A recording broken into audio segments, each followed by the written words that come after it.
So what is up, ladies and gentlemen? Welcome back to our YouTube channel, Gentle1 TV. So for today's video, another update na naman tayo. Patungkol na naman ito sa EDSI, ano? So this video is from Kalingap TV. So it has a title of First time inamin to ni Viancy. EDS na payuko na lang sa kanyang nalaman. Kalingap Rob latest vlog. So ano kaya yung nalaman ni Kalingap Edo, ano? So, yan yung panonorin natin. So, again, this video is from Kalingap TV support. Also, Kalingap Rob support nyo rin. Tapos, syempre, ladies and gentlemen, our YouTube channel, Gentle1 TV. Don't forget to like, comment, share, and subscribe. So, again, ladies and gentlemen, without further ado, let's watch this video together. Again, the title of this video, First time inamin to ni Viancy.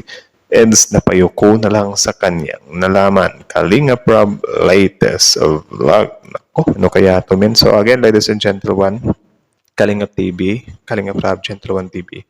Like, comment, share, subscribe. Gentle1 TV start. Sino ang kanyang mahal? Again. Viancy umaamin na kung sino ang kanyang mahal. Nakakagulat na pangyayari. Kalingap Edo na payuko na lang.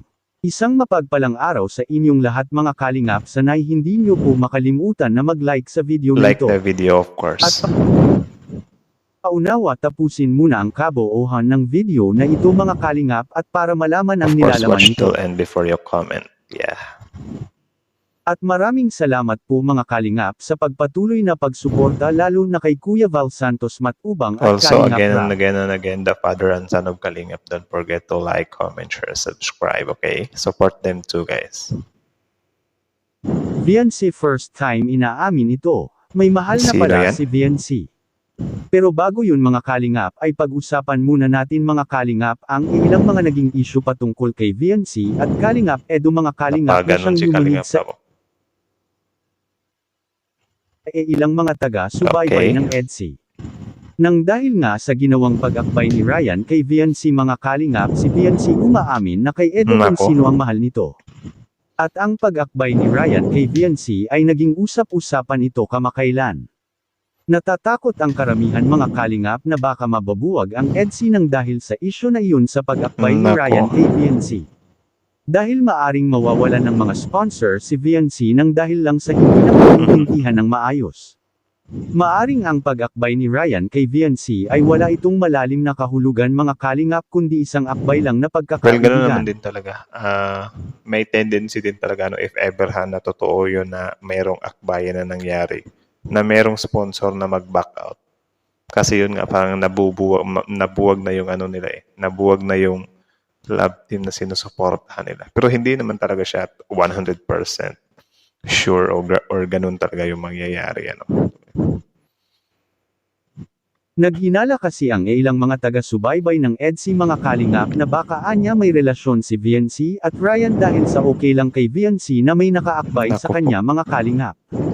At hindi man lang ito nagalit, ito rin kasi ang naging katanungan ng karamihan na bakit pumayag si Viancy na akbayan siya nito mga Kalingap. Samantala ang ganda ni Viancy sa kanyang costume at nagmistulang para itong Reyna at ang hari naman ay si Kalingap Edo. Naipagsabi ni Actually, Viancy na sobrang grabe. Maladiwata yung pormahan ni Viancy dito. Grabe. Ganda. Niya ito mga Kalingap sa kanyang mata dahil may nilalagay dito na first time rin itong nalagyan sa buong buhay niya mga Kalingap. Sobrang blessed talaga ni Viancy na siya ay nakita at natulong nga ni Kalingap Rob dahil kitang-kita ang lahat ng pagbabago nito sa kanyang pagkatao at kanyang buhay. Ang lahat ng mga hindi nararanasan ni Viancy ay nararanasan na niya ngayon at ang mga hindi niya napapasyalan kahit sa daet lang ito ay nakakapunta na Grabe. si Viancy. At ang pinakamaganda pa dito at hindi ini-expect ni Viancy ang mga lakad nila sa kanilang mga out of town na napapasama ito palagi katulad na lang sa pagpunta sa Cebu nakakarating lang nila at kung hindi pa natulungan at nakita si Viancy ng Team Kalingap marahil mapag hanggang ngayon mga Kalingap palagi lang si Viancy sa kanilang bahay at Diba? paaralan. Well, ano din naman kasi yan eh. God's perfect timing. Diba? Ika nga nila, kapag ka nagpipray ka lang ng mga gusto mo, of course, samahan mo rin ang gawa. Time will come talaga. Dadating din yung perfect time para sa iyo eh. So tayo dito, though marami naman tayo dito na naghihintay sa kung kailan nga tayo makakalabas dito sa mga lugar natin or sa Pilipinas. Kasi tayo naman sigurong lahat gustong mag-travel sa ibang bansa. Gustong mag-travel sa ibang probinsya sa Pilipinas. 'Di ba? Gustong kumain ng mga masasarap na pagkain. Siguro ngayon parang malabo pa lang siyang makuha, pero malay natin kung yung plano ni God is mas maganda pa sa atin, 'di ba? Well, gano'n naman parati talaga si God. It's just, wag ka lang talagang mainip at wag kang tumigil sa pag-grind sa buhay or diskarte, 'di ba? So, kita nyo naman, do you think si Viancy, in-expect niya na makakapunta siya ng ibang lugar? Hindi naman, 'di ba? It's just, yun na, yung timing lang talaga ng buhay niya yung bakit ini-expect niya ba na siya yung makapagpagawa ng bahay ng pamilya niya? Diba? Hindi din naman. Sa kabilang dako naman mga Kalingap, Viancy may inamin at first time nitong inamin kay Kalingap Nako. Edo, Viancy may minamahal na pala. Makikita po natin sa video. Grabe ka. Anong grabe po? Baka ang daming tumatakbo sa isip mo. Hindi po po para isipin niyo. Mahal po kayo. Yung mga hirit din talaga eh. Baka ang daming tumatakbo sa isip mo.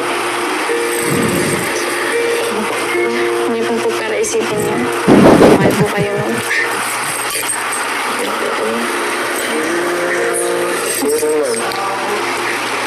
Basta, yun. Hindi natiis ni Viancy si Kalingap Edo at inaamin nito na mahal rin niya si Nako. Kalingap Edo. Anong masasabi niyo po tungkol dito? Please comment and God bless So you. yun lang naman, grabe talaga yung chemistry ng EDC, men. Solid din, tapos si Viancy talaga, nadidistract ako sa sa pormahan niya eh. Sobrang niya, sobrang ganda niya at sexy niya rin. Lakas ng niya, sex appeal niya. Tapos yun, sobrang swerte ni Kalingap Edo, So, yun, this video is from Kalingap TV, ladies and gentlemen. So, supportahan nyo yan. Tapos, syempre, Kalingap Rap, support nyo rin. Also, Kalingap Edo, support nyo rin, So, yeah, how about you, ladies and gentlemen? What can you say about this video? Comment down below and then let's talk about it in the comment section. So, again, ladies and gentlemen, kita nyo naman yun, di ba? Kayo ba, do you think, nagagandahan ba kayo kay Viancy dito? Rate nyo nga 1 to 10 yung ganda ni Viancy dito sa suot nila. Comment down below. Tapos, I think sila yung sila yung hindi, si Kalingap Rab, iba din yung pormahan niya eh. Yung see-through. Grabe talaga, pang model din talaga yung datingan ni Kalingap Rab eh.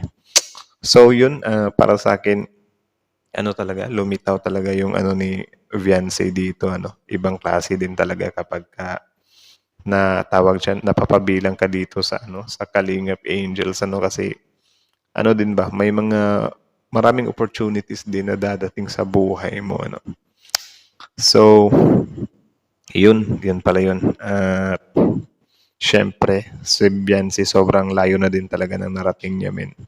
So makikita nyo din naman yan siguro. Tapos syempre lalo na ngayon na parang I think siya yung mapagtutuunan ng pansin ngayon kasi syempre yung bahay niya yung ginagawa ngayon eh. Tapos usapan naman na perfect timing or yung time mo na talaga na mabago yung buhay mo is syempre that's because of our dear Lord Jesus Christ, ang ating Panginoon. Siya lang naman talaga yung nakapagpagawa ng naging tawag dyan, nagpaposible dyan. Something like that. Diba? So, dapat thankful lang tayo always kay God. And syempre, laging nakatingin sa lupa, tapos tumingin sa pinaroroonan. So, yeah, mga ganun. So, again, kayo, ano masasabi nyo dito? Comment down below. Tapos yun, pag-usapan natin yan sa comment section. Kalingap TV, Gentle One TV. So, ladies and gentlemen, thank you so much for watching. Gentle One TV is out. Like, comment, share, subscribe. Gentle One.